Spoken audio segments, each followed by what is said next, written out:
So here's why 30% of events are a huge scam compared to 5, 10, 15, okay? So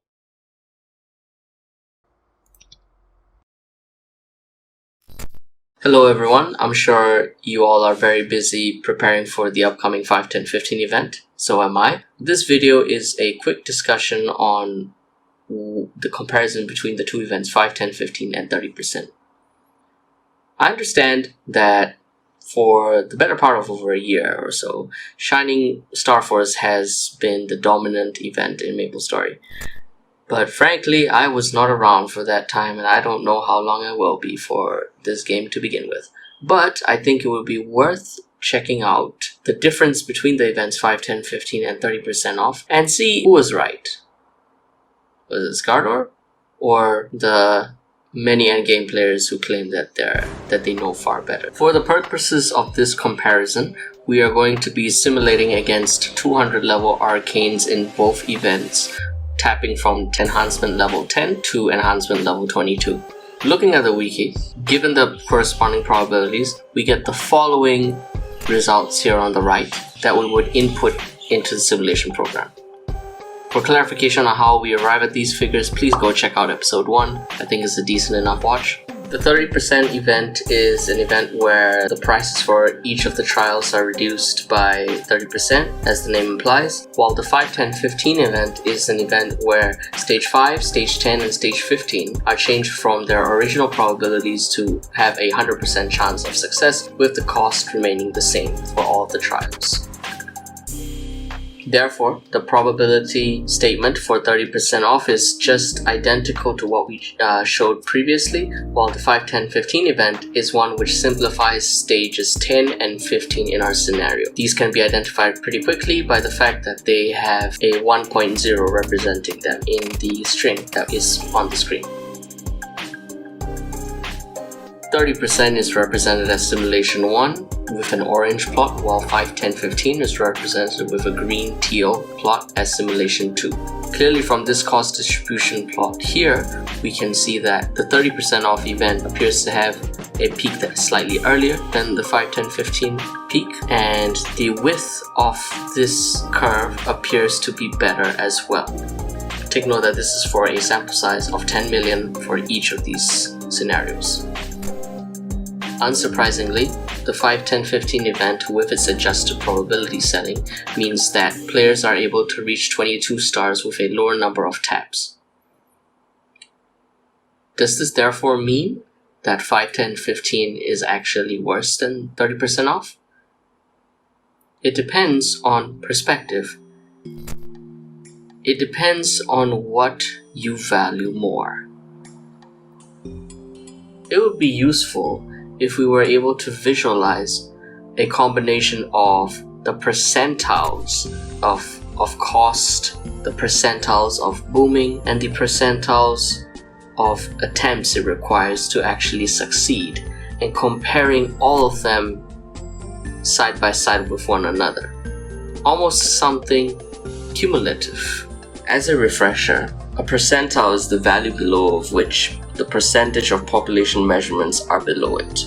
This is allegorical with a statement that says, for instance, that the probability of, say, upgrading an arcane weapon to 22 stars within, say, throwing in a random figure here, 35 billion, is 0.99. This is the equivalent of observing in a sample, for instance, that 99% of the population that has obtained their 22 star arcanes obtained it within 35 bill.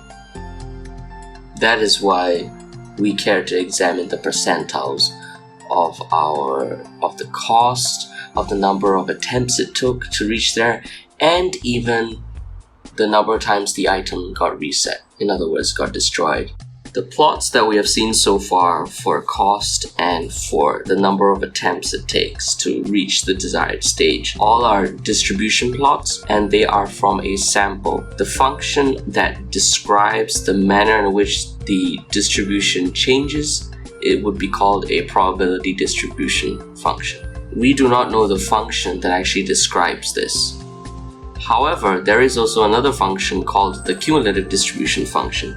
And this pertains to a random variable such as cost as well. And it describes the probability of that random variable being below a certain value at each point. However, we also obviously do not know the function that actually describes the Starforce enhancement system. I do not know the equation. However, that's where we can look at the empirical distribution function. This is a distribution function associated with the empirical measure of a sample, such as the results of a simulation.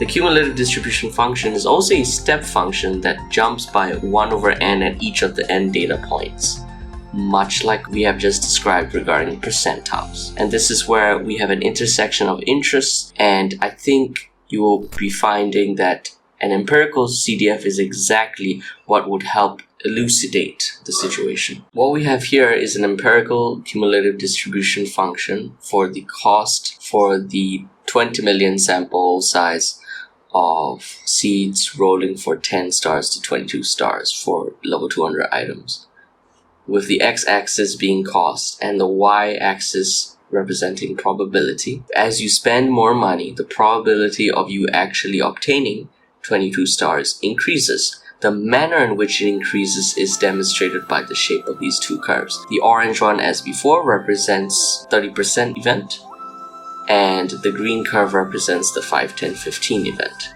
So clearly there is a systematic difference between the two in terms of cost. If we zoom in, we'll notice that this gap increases as you get more and more unlucky. Each point represents a percentile of interest, and there are 4 sets of text that are annotated for each of them specifically. The first 2 are cost and percentile respectively, followed by the number of attempts required for that particular percentile point.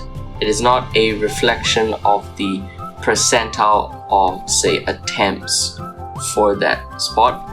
In other words, what is a point that represents the 90th percentile in terms of cost does not necessarily have the 90th percentile in number of attempts. The 4th figure is the number of times the item reset, and it is denoted with asterisks at the end for differentiation. Marker sizes in this version of the plot represent the total number of attempts required, and this allows us to visualize the cost empirical distribution function against the backdrop of the number of attempts required to reach that point.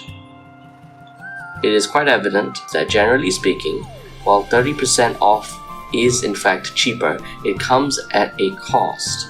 The number of times that you are expected to tap, in other words attempt trials, is almost 60% higher. And this, take note, is simulating a scenario where you are star catching from 15 stars onwards. I have taken the liberty of also constructing an eCDF for the number of attempts required and not just the cost, because some people get very stuck in the mindset that cost is all that matters. Understand that what truly matters, and we will explore this in the future video, that modifying your probability in an event, whatever event it is the most productive use of your time. In other words, a 4.5% multiplicative increase in probability due to you catching the star is very crucial, especially 15 stars onwards, because that's the trial from which you can actually start falling a level every time you fail. Knowing that, the star catching event increases in speed faster and faster and is a ping dependent game. Have a look at the number of times you are potentially having to catch stars. Are the savings worth it? Recall from earlier the amount of savings you could expect could be a couple of billion. But look at the number of times you are expected to catch the star, many of which you're probably going to miss anyway, and therefore it would probably be worth considering practically minimizing the number of times you have to catch the star, because generally speaking you're gonna have to do that hundreds of times.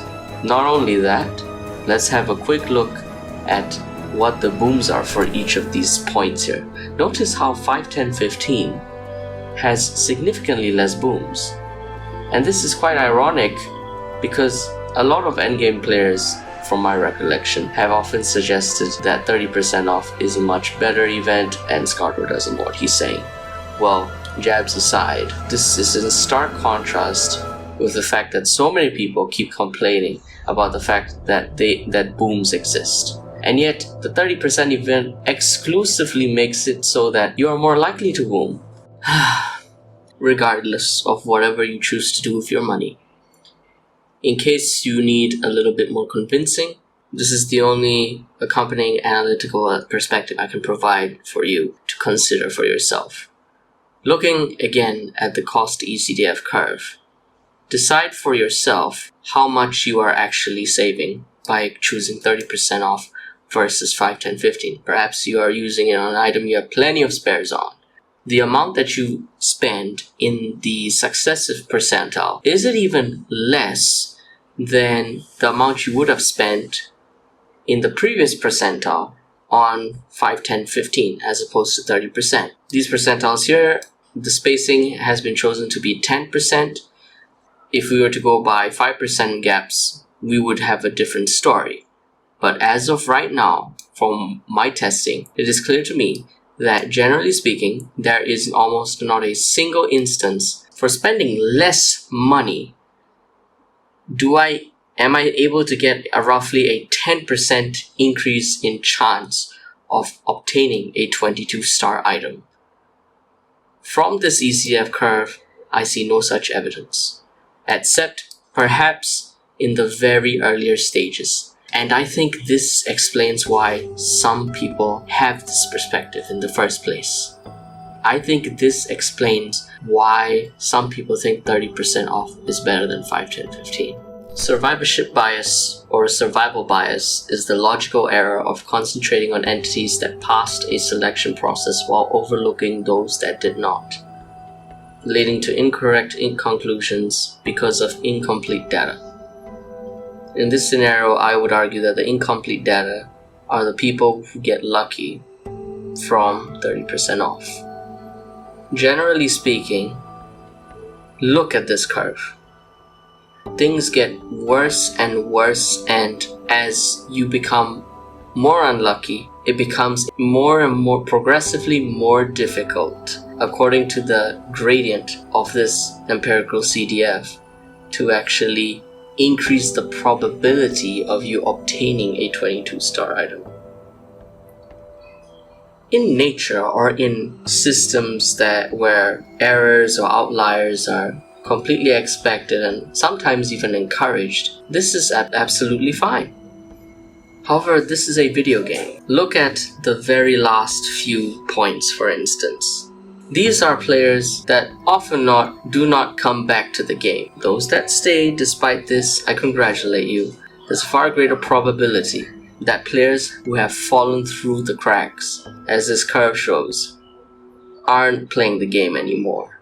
So, I guess Scardor was wrong and right in many ways. There's only one problem. That video was 2 years ago. So Starforce changed since then.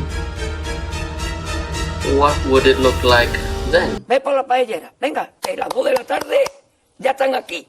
Miren, bañador, en las chanclas. Todo despeinado porque no me dio tiempo nada ponerme las chanclas y el bañador. Voy a la playa, había subido la marea.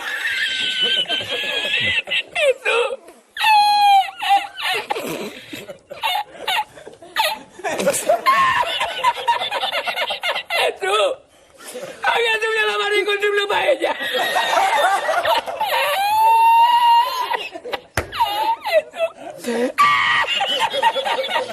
Y la encontré porque estaba la paellera agarrada metida entre las piedras de Chipiona del faro. Y cuando entro en el restaurante me ve el cocinero con una paellera y adentro la vende paellera.